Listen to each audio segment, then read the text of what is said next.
What's good? It's your boy CJ Goodfellow. We back with the boxing clinic. One time for the one time. Shout out to the LDBC. And we talking about Anthony Joshua. Shout out to Dante's Box Nation. I'm gonna link that video in the description. If anything, click the link. Show him some love. He got a great exclusive interviews with Anthony Joshua. I think yesterday he made the rounds at the Mayweather gym in Las Vegas. So click the link if you don't do anything else and check out these interviews and everything that went on. It was a big event over there with Anthony Joshua. And first off, I like to say Anthony Joshua said he doesn't know if Klitschko's going to, make the fight, take the fight. He said it's still up in the air. They out here in Vegas trying to hash out a deal, for the Klitschko rematch. If not, I'm guessing here that they're trying to hash out a future deal. I doubt if the Pulev fight falls here. The Pulev fight, he said if no Klitschko, this is out his mouth. You watch the interview on the link here. He said if no Klitschko, he's going to fight Pulev. And after Pulev, he's free. Now, what's so significant about that? He says, he's already got a day locked in Wales to fight Pulev October 28th, which is his IBF Mandatory.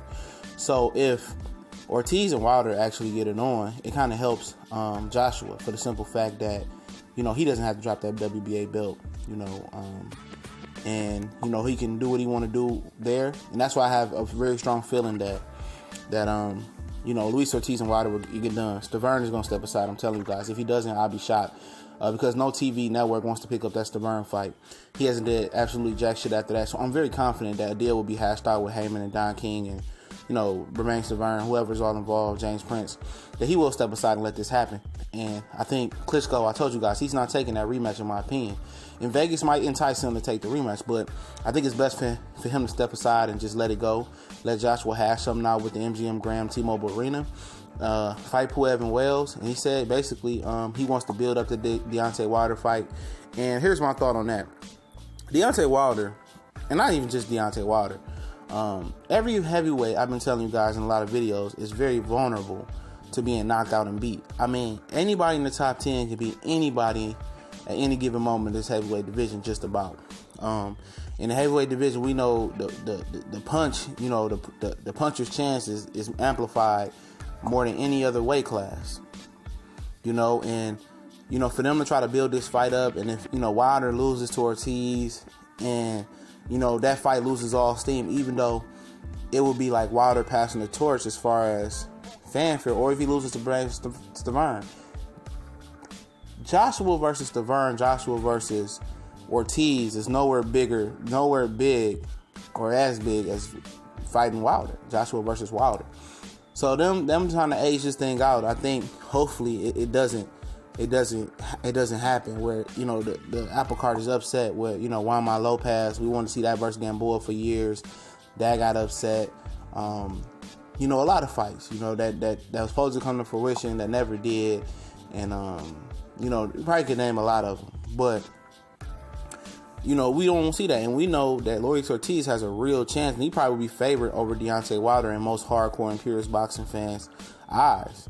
So if Ortiz beats Wilder, I mean, Joshua, that fight loses all steam. There's no big fight in the heavyweight division right now, unless Tyson Fury somehow, sheds his weight off, gets past his UKAD little meeting later, like late this year, and then that's a big fight. Other than that, a Tyson Fury, Joshua, a Joshua Wilder, or any fights between those three, it's a major letdown as far as on the casual, scale. But, Joshua said, after Pulev, if Klitschko doesn't want it, after Pulev, he's free. And it sounds like he's down to do the Wilder fight sometime next year, probably in Las Vegas. He said he really wants to fight in Las Vegas. I told you guys, once he came over to America, especially if he hit Vegas, New York, California, he was definitely going to want to fight there. And eventually, I think he's going to want to kind of settle down here for a minute, especially once he gets to knowing the American trainers and the Vegas lifestyle and the California lifestyle and New York lifestyle. I think he's going to settle here for a while. Not saying he's going to make the permanent move to America, but, it's enticing. It's different from London. It's definitely different, and it's different from being over here and going to London. Some things that might be a culture shock that you might like from the United States over there, and vice versa. It's just something different. You've been doing something your whole life, and it's a culture shock when you see something different and see how other things are set up in other places and countries.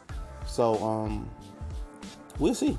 I think definitely I think definitely Joshua's down for it. I've been bashing him for ducking Reese Ortiz and Wilder, but it is a business, and you got to, give him some business savvy and let it happen. I want to see it now because heavyweight division has been deprived for so long, but I understand the business side of it, man, and hopefully these two warriors get past their next opponent and we can get this popping and get this thing rolling.